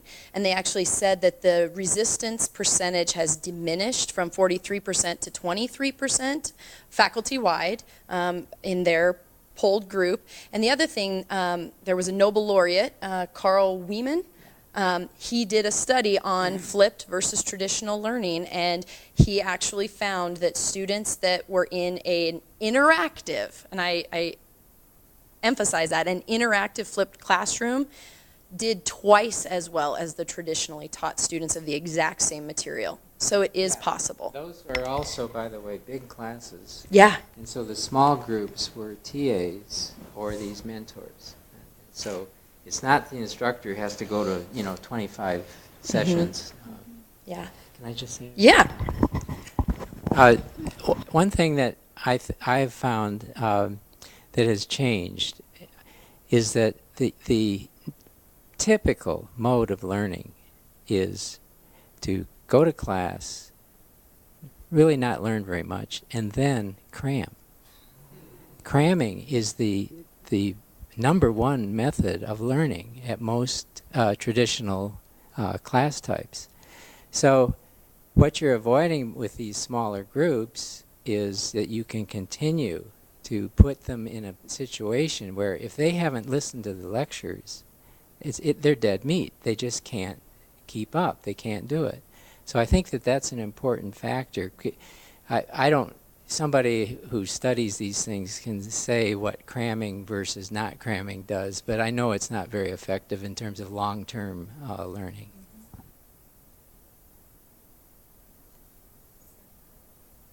Well, just random thoughts are coming to mind as people are making really good comments. I just was going to add, we're thinking about kind of feeling like our teaching maybe gets a little stale, teaching the same lecture. And, some of the most exciting moments in the classroom for me when I'm even lecturing is when, that hand pops up and some student has this great question about the material, and it's very clear that he or she is listening and thinking about what I'm saying, and I want to now I want to go to that question and spend, 15 minutes. Let's talk about it. Let's get everybody else thinking along the same lines, So this student thought of that question, but okay, the rest of you consider how the class material relates to this.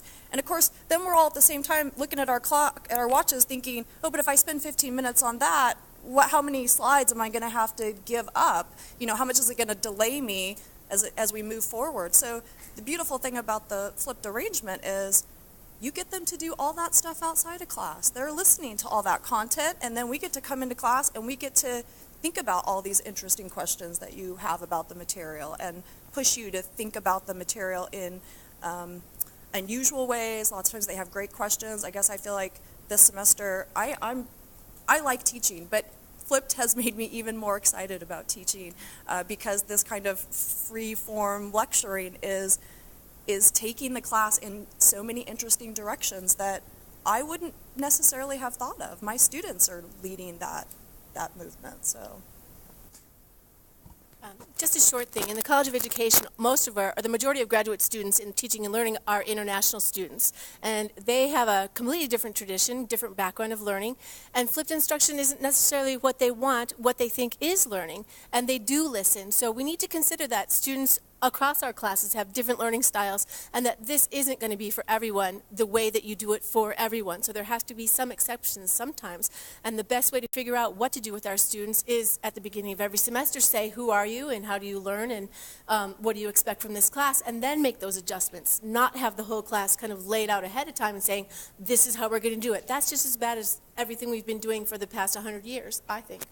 Okay, we had at least one question, at least, from a distance, and that is, would you be open to having other instructors or faculty sitting in on your class to see how it works?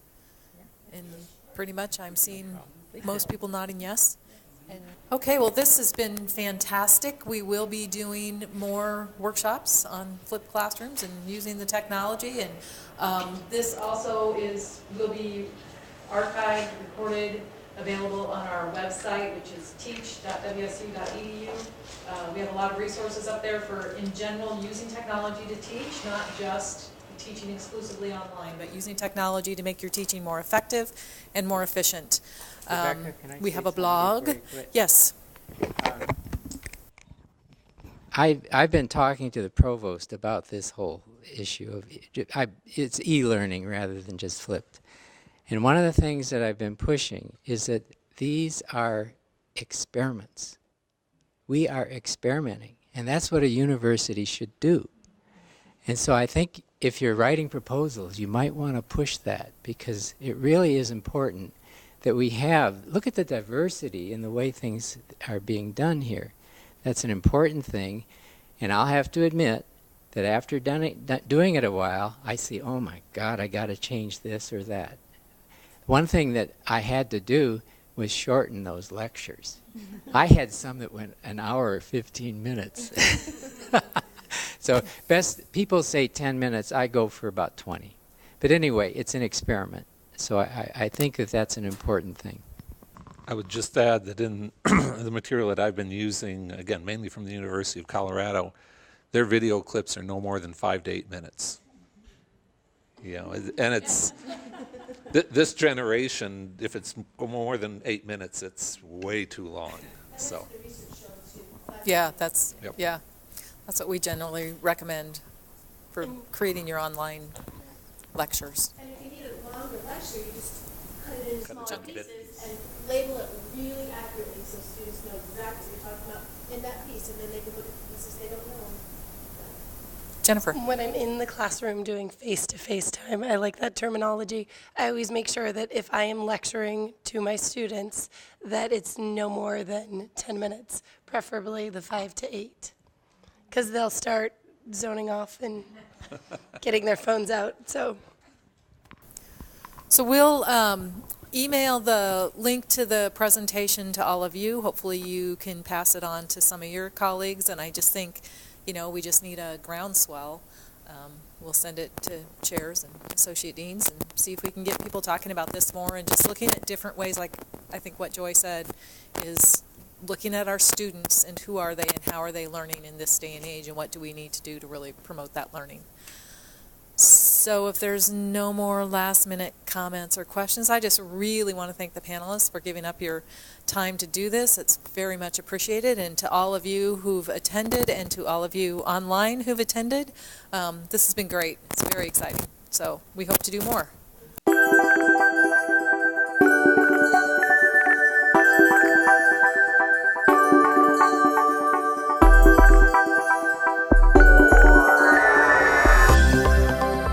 There's some evidence which we're going to hear about that it really does make a difference.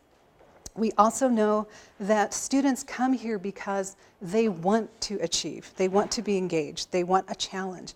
And flipping classes is another way that we can give them that kind of really challenging but rewarding kind of experience here at Washington State University. So I'm not going to take much time because you want to hear from people who really know something, but I want you to know that on behalf of the Provost's office, we are really, really grateful that we have such innovators here to lead the rest of us along in what we really need to do and what I think will be very rewarding for us to do in pursuing things like flipped classes. So thanks very much for inviting me to say a couple of words, and I'm going to turn it over to the panel.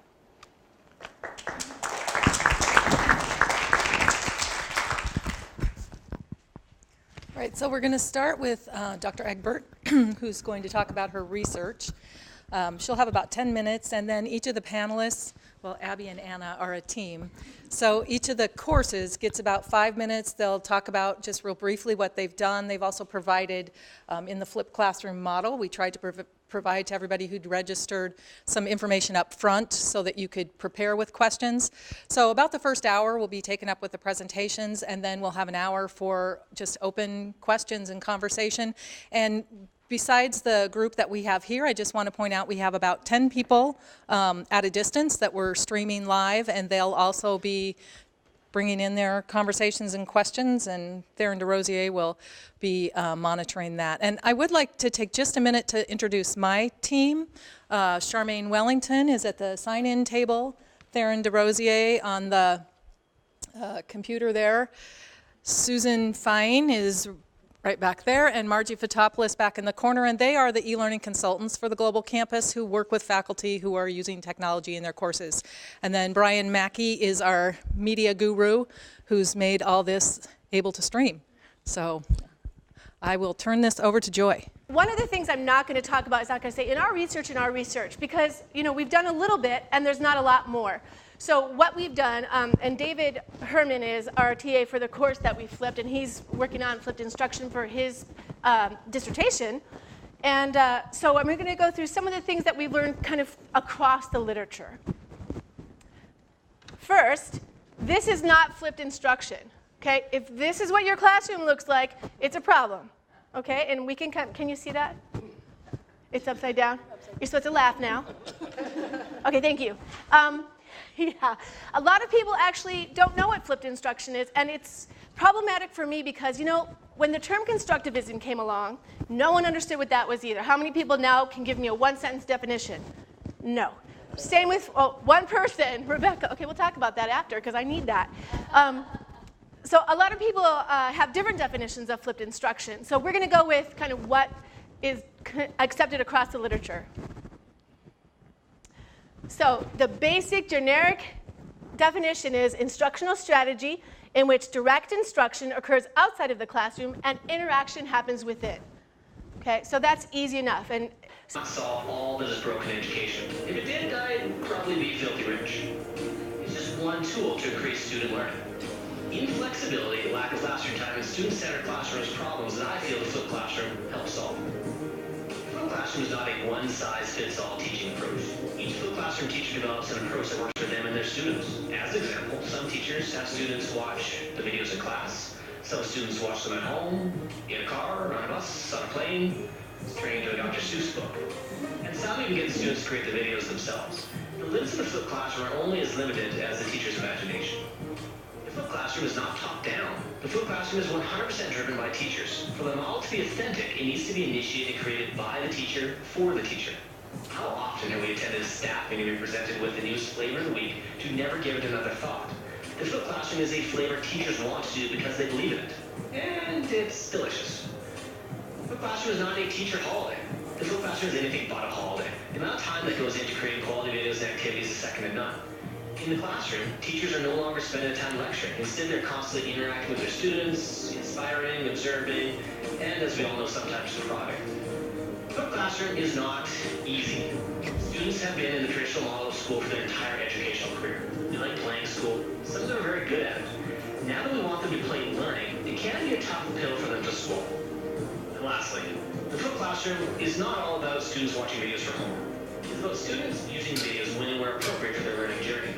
Many of my students find that they use their classroom time so effectively they rarely have homework. And believe me, they love this. Now they have time for things that truly matter to them, like Twitter and Facebook. These are just a couple of things I think the flipped classroom is, and the flipped classroom is not. okay, so as you can see, there's a lot of variety in what people understand is a flip. So if we use that term, then it kind of puts us in a box that we don't want to be in when it comes to instruction.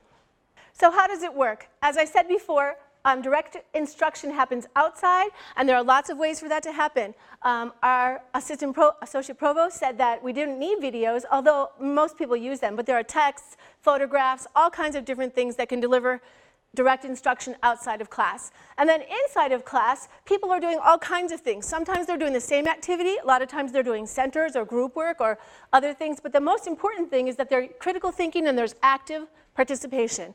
Active being the key word. You read my mind.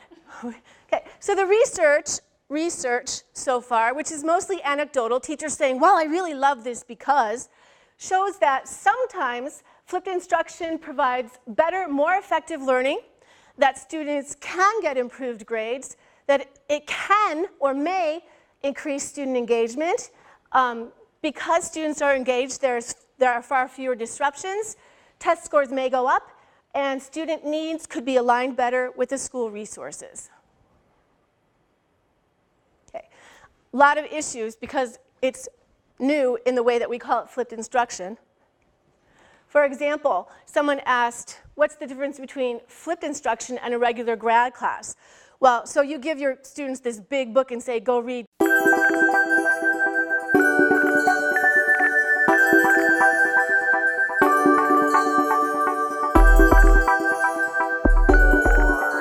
I'm Rebecca Vandevoort. I'm the Associate Director of the Global Campus and Director of eLearning Services. And our eLearning Services is the pillar of the Global Campus that supports faculty using technology, whether for entirely online courses, for blended courses, for just little snippets that you think you might want to do in your classroom. And we are interested in the flipped classroom concept a lot for that reason, but that doesn't mean you have to use technology to flip your classroom. But if you want to use technology to flip your classroom, we're here to help. So I want to introduce our panelists. On the far left is Tom Dickinson from physics. Next to him are Abby Demirlier and Anna Whitehall. I always say them in the other order. And they're together here for HD 205. We have Dick Zollers from engineering, Jennifer Robinson from the College of Pharmacy, Sam Swindell from the psychology department, Joy Egbert from the College of Education, and flipped classrooms is at least one of Joy's primary areas of research. So she'll start off our presentation today talking about the research. Jenny LeBeau, who's also from the College of Education, and John McNamara from Animal Sciences. But to really get us started today, we're fortunate to have the Vice Provost, Erica Austin, to talk a little bit about the idea of flipped classrooms. Well, first of all, I don't know a thing about flipped classrooms, and that's one of the reasons why I'm here. I'm also really excited about the idea of flipped classrooms, and I'm excited that you're all here. And I want to express appreciation to all of you on behalf of the Provost's office that you are here. You are the innovators. You're going to be the mentors to people like me who are kind of afraid of taking this step, who think it's going to be hard, who think it's going to take a lot of time. But I looked at some of the background on our panelists, and if you look at what they have found, and as they're going to talk about today, what they have found is that it's not necessarily that hard, and that it's really well worth doing, and that it can make a tremendous difference. John has said that it's actually made teaching easier for him, and Dick has said that it's actually improved student achievement in his class. And so this is really exciting news, and it's incredibly important.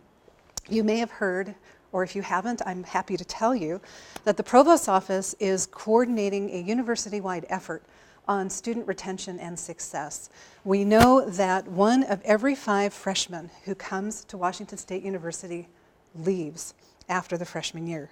That is completely unacceptable. We have to do better than that. We're not achieving our mission if students come here and are not succeeding. And it's not just after the freshman year that they leave. But, of course, a lot of them stay, a lot of them succeed, but we want more of them to succeed. And we know that some of the reasons why students maybe don't succeed is because they feel a little bit lost, either in large classes or on a large campus. And flipping classes is one way we can kind of change that around. There's Chapter 25 and summarize it and bring the summary to class. Oh, sorry.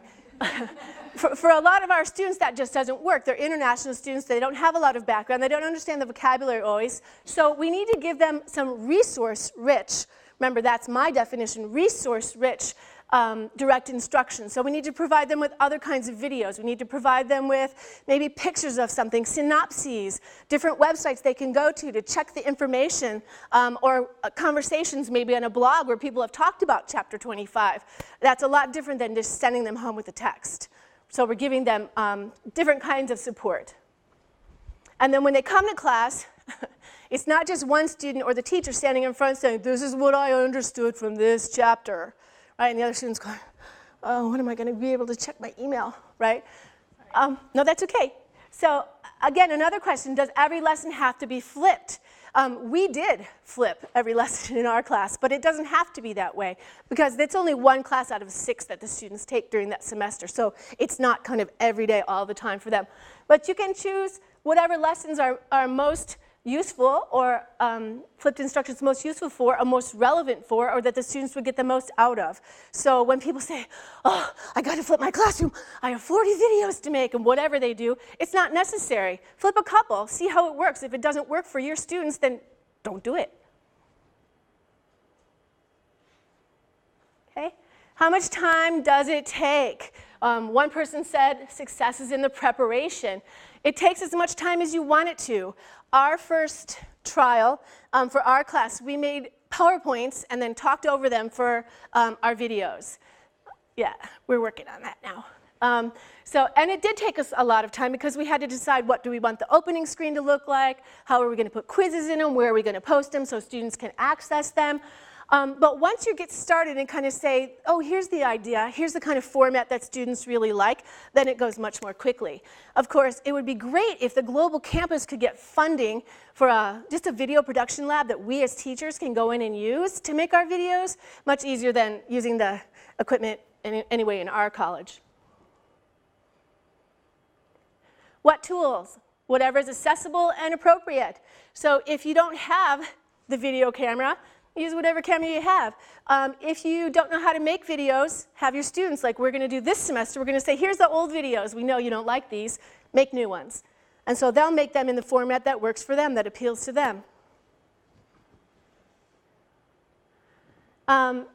Again, video is necessary but insufficient. The videos we made were, I went back and looked at them and I almost fell asleep. So there's some choices. For example, click this, let's look at just a little piece. So Khan Academy, you probably know, right? Move the 4 over the 6. The language of English language arts. Let's first talk about some aspects of it. So this is the format of our current videos, and it goes along with the text. Okay, let's yeah. Okay, this is what I've been told students really like. Here's an idea. Minecraft is the ultimate educational tool. So direct instruction is usually understood as lecture, but it doesn't necessarily have to be. Okay, sometimes it's here's the worksheet, fill it out, those kind of things. This is the best video. It's 4 minutes, but it's worth it. It's the best video I found to describe flipped instruction. Oh, after this. Okay, sorry. Actually, I stole this from the internet, but I can't remember from who. Sorry, it's there. You can go find the attribution if you need to. So this is what actually flipped. It could have been Bergman and Sam's, I'm not sure. So it actually means something. It's not just flip like funk. So it integrates these things. They're writing it down. One sec. Okay, you can get this on. It's just search for my Prezi and you can get it. Okay. So now it should be the video. No. Sorry. Okay, so for me, flipped instruction is not new. In fact, Tom Dickinson invented it in the 1960s, I'm pretty sure. But aside from that, what we do in our classes all along is students do things outside of class. They look at videos or they read or whatever they do. When they come to class, we help them understand how to apply those concepts, how to make language objectives, how to connect learning to students' lives. So my preferred way to talk about flipped instruction is that it's resource-rich, student-centered learning supported by technology, because it makes more sense. And we've done this forever, starting with the pencil, chalkboard, whatever it is, right? So it's not really something new. Okay. A lot of people don't really understand what student-centered means either. We have all these terms we throw around about flipped instruction or about instruction in general, but we're not always talking about the same thing. So here's one understanding about what student-centered means. Who chooses? That's all it is. Who chooses? The more that students choose, the more student-centered it is. Okay, you're doing a way better job than I am. Okay, let's see if we can get this video going. Misconceptions around what the flipped classroom is, what the flipped classroom is not. So, rather than discussing what the flipped classroom is in my practice, I'll discuss a list that most flipped classroom teachers can agree the flipped classroom is not. So, let's get started. The flipped classroom is not the Khan Academy. While the Khan Academy is an excellent resource for use in and out of the classroom, the flipped classroom is special because classroom teachers create the videos to suit their students' needs. We want students to be active in their learning, not droids sitting in front of screens getting a lecture with someone halfway across the globe. The videos are an extension of the teacher and help create a strong relationship between the student and teacher. The flipped classroom is not a replacement of teachers. This couldn't be further from the truth.